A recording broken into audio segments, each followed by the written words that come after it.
We're here today to discuss growing your sales team while scaling your company. Our presenter is Blair Cornish. She is the SVP of Sales at Vive Organic. She has previously held positions at Harmless Harvest, J.M. Smucker Company, and Frito-Lay.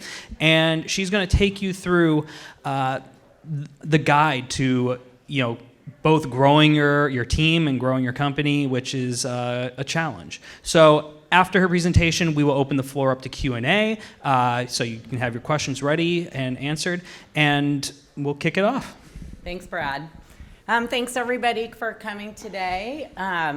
Super exciting day here, listening to all these different brands and all these great people speaking and talking about all the great growth and all these fantastic beverage brands. So I'm pleased to be here. I wanted to share with you just a little bit about scaling a company and what is going on within sales. I have a clicker. And so I thought what we'd do is we'd walk through designing your team, which will start with strategy and how you're doing it, the hiring process, empowering the team, onboarding, important and sometimes overlooked, a little bit on brokers, the importance of connectivity, culture, and then time for Q&A. I want to make sure we have time for Q&A. There's lots of things about scaling sales for these companies, so I wasn't exactly sure what I'd be covering in terms of topics that might answer all your questions. So let's just start a little bit with me, at least. Why am I talking to you, or what have I done before? I've worked for a lot of big companies, a lot of companies like PepsiCo, Quaker, and Frito-Lay, so big companies, big sales teams. I also worked for Del Monte, which was a canned good company that also had a pet division, which doesn't really go together. Two of the companies were split apart, lots of team building through that, and eventually the pet company was sold to Smuckers, so I worked through the exit of that and strategy that went into that. I then joined Harmless Harvest, and I ran sales for Harmless Harvest, what I'll call through kind of a rebuilding couple of years. And then most recently joined Vive Organic. So Vive's my smallest brand that I've had the fortune of working with, and working on scaling that. So that's the tiny one that I get to take all the tools of the things that I've learned over the years and bring. So hopefully I can share some of that with you today. So the first part of this is like designing your team, which will start with strategy. And what I wanted to start with is there is no one way and there is no right way. There are lots of different ways, and you'll figure out what the right way is for you. But I came up with kind of what I think of as some of the options or some of the things that I've gone through. Some of them, and I've done each one of these in the different companies that I've been at. So first of these is geography. An east and a west, and it's geography driven, and that's how you go to market and you start scaling. That also works really well when you've got a regional play or something that you're trying to build from small and then go ahead and build out. Within channels, you've got natural, conventional, mass, food service. So I've also had teams where I've had people lead conventional and club, and I've had someone else lead natural, and we've run through it that way. I don't know that either one of them work, like neither one of them are right. They're both good options. It just depends on really what you're trying to do. Within within either one of these, you always have someone who's responsible for a Whole Foods or who's responsible for a Target. But when you start getting scale and you start getting larger, that's when brokers' fees and the cost of a head count can start offsetting, and you can have someone dedicated to a single customer. So that's how that math usually makes sense. And then lastly on this, I have retail reps or feet on the street. And I think the reality is DSD distribution is amazing. Hi, Czar. But DSD distribution will not, you can't just sign up a DSD distributor and have your brand go grow. It would be great if it worked that way, but I haven't found that it does work that way. It usually needs a good teamwork between your team and a DSD distributor that's working together to go scale. And Czar is nodding his head, so we're gonna go with that. I wanted just to talk a minute about the hiring process. It's the most important thing you're going to do is the people you bring into your company that are going to be representing your brand and that you're going to be talking about. I was thinking, oh, I'll just go through this real fast, and then I thought, oh, I'm making the mistake that you make. You are in a crisis, or you're trying to scale and you're trying to go fast, and somebody looks good on paper, and so you bring them in and they may not be the right fit, and it takes you a lot more time to figure that out or to get them out of an organization than it would have taken if you just took a little bit more time up front. So I'm kind of a big fan of that. Spend the time. It is well worth it, and you will be much happier on the other side of it. What I found really successful is to build a process. And so in that process, who's going to meet with them first? How are you filtering them through? How are you getting the right group of people into your organization? And that's everything from a recruiter that's recruiting, and then who they're passing to within the company. At Vive right now, we kind of have a joke like, oh, you made it through our interview process, because we've been carefully curating who we've been bringing into the team, and maybe a little bit too long we've been taking, but I know that the end product of who we're getting is not only someone who we like, but someone that likes us because they've had the opportunity to learn about us through the process. So there's not any surprises when they're coming on board. They're usually eager and ready to go. So design your process, put it down on paper. Don't think it's going to iterate or just go by itself, and I think a good outcome. The next thing I'm big on is a list of questions. So on my team, when I have a group of us that are like, let's just call it 4 people going to be interviewing someone, I want everybody to have a list of questions, 20 to 25 questions that are your standard questions for that position you're hiring for. Different questions for key account manager or someone that's managing a West than it is for a feet on the streets. But what are the things you're concerned about or that you want to work through? And what are the things that are super important in that position? I have each person on my team put together that list. And we all have young people that are on our teams, and oftentimes people who want to get involved in or looking for learning opportunities. This is a great avenue to have them. So like some of our current, the guys that kind of founded the company, our first little reps, feet on the street, young, new in the industry. It's a great opportunity for them. So what I had them do is give me your list of 20 questions. I want to see what you would ask, knowing that this person's going to come in and do the role you did. Have them participate in the interview process. A lot of them say to me, God, this is the first time I've been on this side of the desk. And but it's great because they're getting the experience from it, and their input is invaluable in terms of, is this person going to work well on our team? So put your list of questions together and evaluate and share feedback as a team. So we all have our own list of 2025. And then I'm pretty big on, I don't want to hear what you have to say. If it's a candidate that's good, or you've got a couple that are in the pipeline, let's not talk about it till we all go through the process. And then let's talk about each person and the questions that we came up with. If I say, hey, I really liked Jim, you sway everybody. Everybody just decided they like Jim, and Jim's who happens. And I always start with the more junior people that started, because they often have insights into it that I wouldn't have picked up on, or because they're doing the job, they see things a little bit different than I do. So I find that to be really, really helpful. And then through that, you come up with somebody who's really well matched to what you're hiring for. So I'm big on that. Next, I want to talk about is empowerment.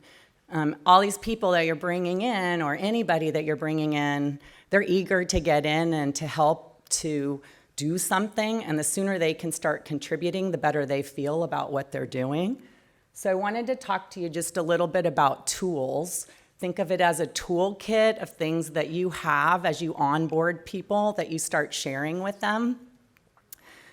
These could be brand endorsements if you want them to be, but they're also just They're just also names of things. So for example, I'm going to start with spins. Let's call that data.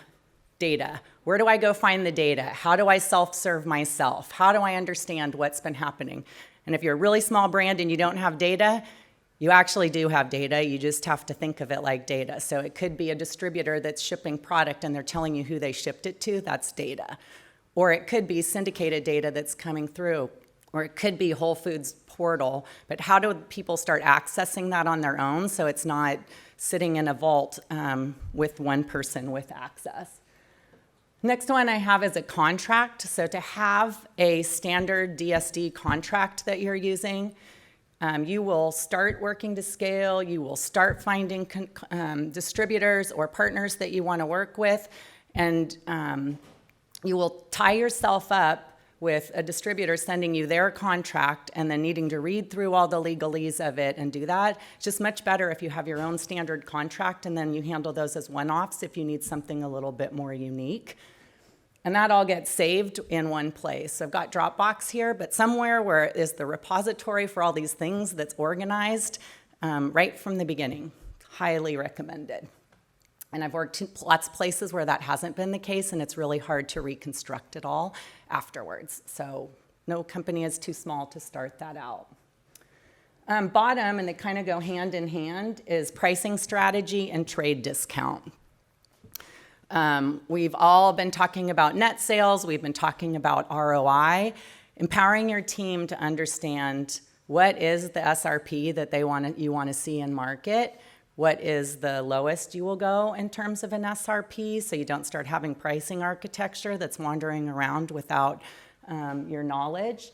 And then trade discount. How do I know how much money I can give? And so we have a little Excel calculator that we've used at every place I've ever worked, even at Pepsi, that allowed me to go put in whatever kind of money and balance trade and do that. The younger people on the team, this is something they're interested and they want to learn. Candidly, this is something that they struggle with. But if you don't have your team managing this piece, usually you're not that happy with your net sales equation, even if you like and you're making your gross sales. The other one that we've been using is Slack, which is just a great platform for us to be able to share the day-to-day of what goes on out in the market, what we see, what's in competition, you name it. And everybody's on that all the time, so it's really, really great. Not to be confused with Repsly, which is, there's Go Spot Check, there's all of the others, but if you've got field reps that are working with DSD distributors, what time did they go to their first store? How many stores are they seeing? And a place where you can go and pull that into Excel and understand, hey, we had 60 visits this week. We had 20. Hey, Jim over here that Blair liked, he's not even going to stores. He doesn't get out of bed till 12. It's more of the being able to manage it and understand it. I've gone places before and they were pretty large companies where we didn't have that kind of thing. And it's crazy to think of all of that flying around in emails with pictures and all of that. It makes my head spin. So this isn't probably inclusive of everything, but I think it's a good set of tools to start with that can get you to be able to empower your team with, here's where all these things are, here's how it works, and then there's some structure and organization to how it goes. I think then if you give them some goals and some flexibility, they know what's required of them, they have that toolkit, you've hired the right people, you should be pretty much unstoppable. Onboarding, this is the other one, right? 80% of retention is good onboarding. I firmly believe by the end of 30 days, a person should be able to work by themselves. I also firmly believe in the first 2 weeks of somebody being on a team, idle time that is not scheduled, that is not them working directly to understand either how the tools are or meet people in the market, get into connectivity, is a bad way to start. You want your people coming out of that first day. I had a great first day, right? I had a great first week. I know what's expected of me and having them feel that way. I've been to jobs, I'm sure all of you have, where you start the first week, and if things are slow, you're kind of taking it in, but you don't know exactly what you can go contribute to. So make the time, make the details, first 2 weeks, literally every hour. Into the third and fourth week, yep, they can do ride days with people, that kind of thing. By the end of 30 days, and yeah, we all know the 30, 60, 90, but by the end of the 30 days, teams should be ready to go. I'm big on warm welcomes. Even if you're a remote team, what's the call that's announcing somebody's new to the team? How do you make them feel special that first day? And it can be silly in your minds, like a little sign on your co-working space, like welcome to the team, but it's meaningful. And they're gonna go home to a wife, to kids, to family, to the pet. How was your first day? And you want them to feel like they had an amazing first day. And lastly, keep calm. Yes, I can help you with that. I have made the mistake of hiring people and onboarding them because I need them on because I really need help, but hiring them, and I'm at BevNET on Monday, and Tuesday I'm in Austin, and Wednesday, and I should have just waited a week. I'm not getting any value. The person isn't getting a good onboarding experience, and I think that's kind of missing the whole point of what it is. So when I say make the time, I can say guilty as charged. It's a little easier than said with all the things that we're juggling. But again, it's super, super important. Brokers. Just wanted to talk for a second about brokers. Partnership with brokers and management of brokers is a must. I really suggest multiple brokers as you scale. I don't believe in one broker for everything.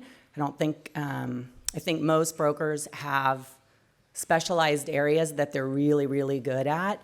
And the more you have, the more options you have. I also say change is inevitable. If you've got a broker and you're not getting anywhere, we just had to do that with a couple, you can find another one that can get you in, that has access, that has it. So don't sit too long with a broker that's saying to you, yeah, I'll get back to you, yeah, I'll get back to you, or not returning your calls. On the flip side of it, they're only as good as you are, so you got to make sure that you are onboarding them like you would be a new employee, certainly not the hourly, weekly, all of that. But they have to have all of the right materials, and they have to feel like they're dealing with someone that's going to help them get the sale, so ultimately they're getting paid. Connectivity. I want to talk about this because I think it's super important. It ties to that empowerment piece, and it also ties to like onboarding and everything else. Overuse thank yous. Everybody responds really well to thank yous. I am a big proponent of making sure people know they're appreciated for even the slightest or littlest thing, and I think it goes a long way. Rejection is hard. Every single person on your sales team is getting it kicked to them every single day when they're out there. Did you get into Kroger? Did you get into this? Did you get into the coffee shop? Can you get into the coffee shop? And they're getting no's. They need to have an outlet for it, and they need to feel appreciated, and they need to figure out how they did that. On the other side, I'm big on how'd you do that? It's great to celebrate the successes and to say, woohoo, you won, but how did you do it?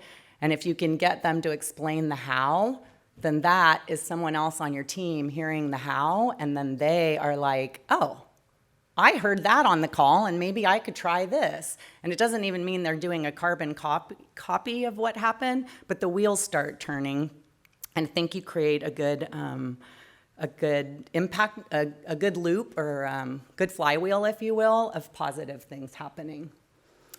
Technology helps. We are a remote team right now, and we've been doing everything. Like, we have a call every Monday, so we've got these weekly meetings, and we've been doing it as a call. And we all log on, and we all sit at our computers, and we're talking, and sometimes we're sharing screens. And recently, one of our team members said, hey, we never see each other. We should just start making it like everybody's got to turn their cameras on, right? And it's kind of a little thing. It's a little weird, to be honest with you. Some people are like, oh, I gotta shower, I gotta, whatever. But it's a big difference to just get to see people sitting there, like, with a cup of coffee, or to see, like, wow, look at that piece of art on the back of your wall. We're going like 5 minutes, but there's a connectivity there. I really can't place a value on it. It may sound a little strange. Some of you are nodding. Some of you are looking at me like I'm crazy. I get it. But we live in this remote world, and we can take advantage of technology like this and bring each other together, I think, closer through this connectivity. And then the last is like leveraging strengths, right? We all have things we're super good at. And as much as we want to spend time fixing the things that aren't, what if you just spent all your time taking the things that people are really, really good at and then sharing them with the team? And if you can build a team where you're leveraging the strengths of your team members, I think your employees are happier, and I think your impact is better, and I think your output is better. And so we've done Myers-Briggs type of personality tests. They're really inexpensive. You can do them online. Other companies I've worked on, we've done strength finders. So there's a lot of different ones out there. You figure out what's right for you. But sharing those, and again, if you're in a remote environment and somebody shares their 30 minutes on this is me and this is this kind of stuff I'm good at, and this is the stuff I'm not so good at, or the stuff I don't like, somebody else on the team might love that stuff, and they can pick it up and do that part for you, and everybody gets a little bit more meaning out of it. And then the last piece I wanted to talk about was really culture and team. I'm big on transparency, and I'm big on here's why we need to do what we're doing. If you don't know the why, it's just an order and it doesn't feel very good. But if you're giving me the, here's what we're trying to achieve, here's what I'd like you to try to do, and oftentimes they might have a suggestion of, I know where you're trying to get, but if I did it this way, I'm like, yeah, all about it, all about it. So I'm big on explaining that to them. Dream big, set goals, take action. If you give them reasons to believe, like we're getting ready to lay out our 2020 plan, we've got a bold number the team's got to go after. I firmly believe they can get there. I'm going to show them the math of how we got there, the whole team, feet on the street, everybody. Here's how we got there. Here's why I believe the plan. Here's all the things that we can do to over-deliver the plan, and here's the pitfalls we need to watch out for. I think you get a team that then believes they can go get it. You're setting their bonus or their objective at that thing, and if they know how to get there, I think you kind of have half the battle. Vulnerability. I thought about making this, well, let me not say that, because it wasn't very nice. We're all here to learn something new. We're all here, I'm sure everybody can say they've picked up something in the course of today, that's something that they learned or something that they nodded their head with as someone was talking that helped reinforce either a notion you had or a thought you had, and it's confirmed, hey, we are doing some of the right things. There's also things we're all doing wrong or things that aren't working. And so I think allowing to be vulnerable. That comes apart in the personality tests. When you do a personality test and you're like, here's what I'm really not good at, it's okay as a group to share that. And oftentimes on the team, you'll find someone, hey, I don't like that either. And instantly you're creating a connection on that with somebody else on the team. What I was going to say is there's also kind of this no assholes, because if you have vulnerability and you have assholes in your organization, it doesn't work, right? So think about that, because if you have assholes, it's probably not a good idea to do personality tests and make people vulnerable. Just a caution. And then celebrate success and fail forward. I would love to tell you we celebrate successes. It sounds like such an easy thing to do. It's not that easy to do, and sometimes you have so many of them going at once. Things are huge. We had one young lady who opened up a new account. It's a tiny little account, but she spent a whole year on this account, and we haven't celebrated that success like we could be celebrating that success, and so it's on me to make sure. And I also find other people on the team, it doesn't always have to come from me, right? So through Slack, through our communication channels, or through this Monday Connect where people are calling out the good things people are doing and saying, hey, that little coffee shop that you worked a year on, give us the lowdown on how you did that. I think that's another great piece. And then failure. We do it all the time, and it's okay, and it goes back to that vulnerability loop of being able to say, hey, I messed up. Does anybody have another suggestion about how I could go back, or could somebody else go in that account? I can't go in again because I biffed it. I need someone else to come in and go do it. So that's what I had on culture and team. And really, that's what I had for today. So I am happy to take questions or answers, or to provide answers with any questions that you have, I should say.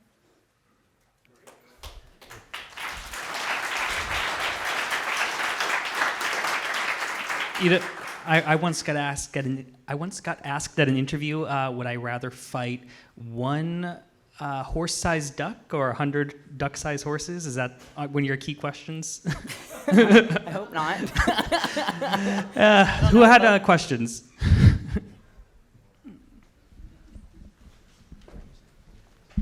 I have two, but I can pick one. Pick one. Come back. Okay. So I'm just curious, like for us, we are hiring. I think I'm identifying talent for the market, especially salespeople.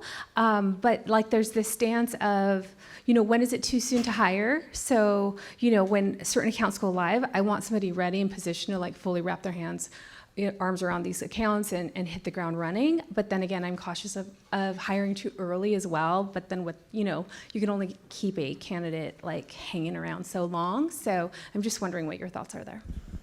I think it depends on the type of account. So if you're telling me it's a conventional account, or it's a mass account, or it is something of that nature, you get the distribution, and then you can, if hiring is for that, that's what you can do.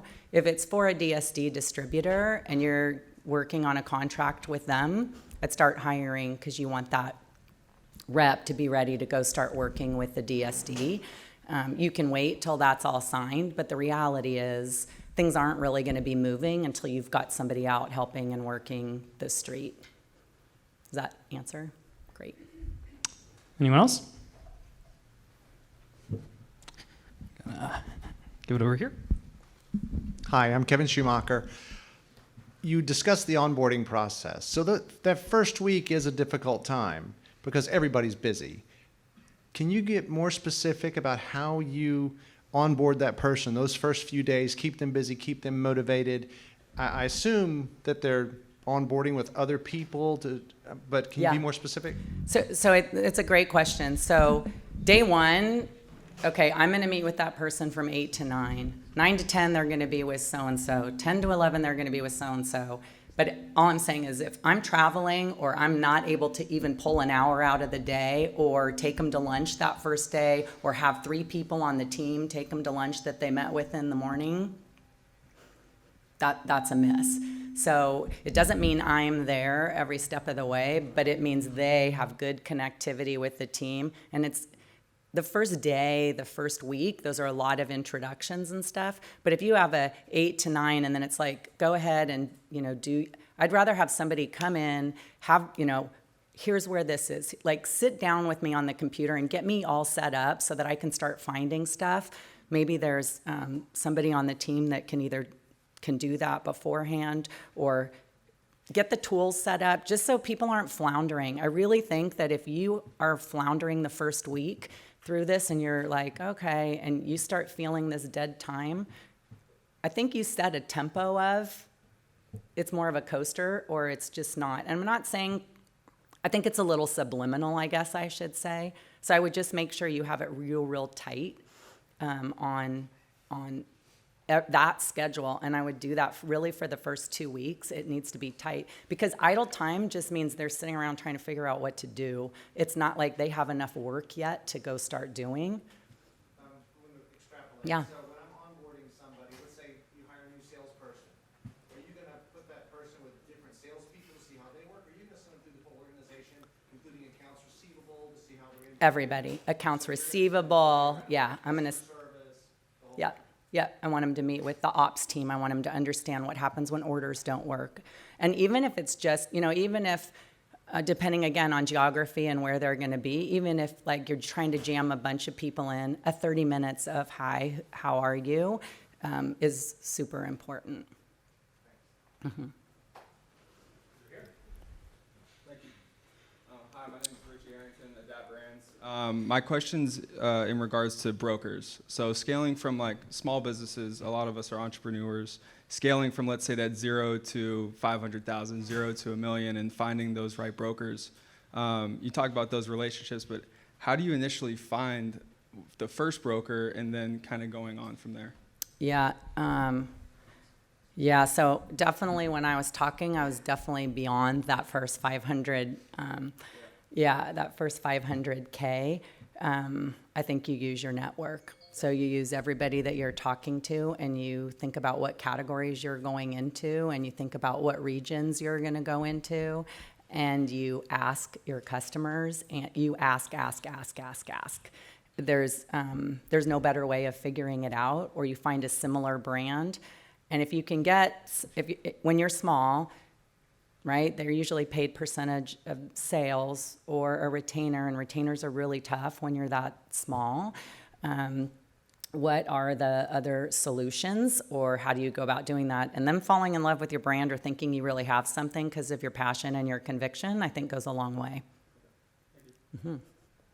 We have more questions. Yeah. Oh. I don't need my mic too loud enough, probably. My name is Mark Mullins with Monty Energy Drinks, and one of your first slides was about sales structure, right? Geography, channel, or key account. Yep. Are there triggers that you look for, or scenarios or things that have to happen for you to say, okay, I need to put somebody on the East Coast, I need to put somebody on the West Coast, I need to put somebody in certain channels or sales? So great question. I think it depends on where the company is. So if it's a company that I've come into and it's already got part of a structure, it's like, what's good about that, or what's great about the people, and then how do I incorporate that? I may need to shift some things or make some changes, but you want to keep those pieces intact. If you've got a white slate, which I kind of had with Vive, I went east and I went west, and I think that's a great way to start. I think it's nice to have two people on the West Coast that you're always together with, but that is a lot, and there's a nuance that's a lot different from it. So I think ideally, I'd start with East and West. Mm-hmm. So DSD distributors obviously carry a pretty wide range of quality, we'll say.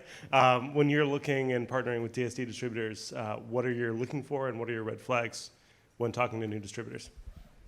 That's a really good question. I think it goes back to kind of a list of questions. So they may be protective of who they're distributing to, but you kind of need to know the makeup of that. So as an example, if you're trying to get into, the alternative channel and they only do whole foods, that's like obvious, not a necessarily great mix. But I think it's really understanding that composition, understanding how many reps they have or how many drivers and trucks they have, and then what other brands are on that, what other brands that they're working with, and then I'd use the network to figure out some of those brands to find out how they're doing for them to help understand it. That's usually what we do. Well, when I lick it, Czar. What do you think? Okay, good. Well, thank you so much. We have to wrap this up, but really appreciate the time, and thank you everybody for coming. Hey, thanks so much for watching. Don't forget to hit subscribe and ring that bell.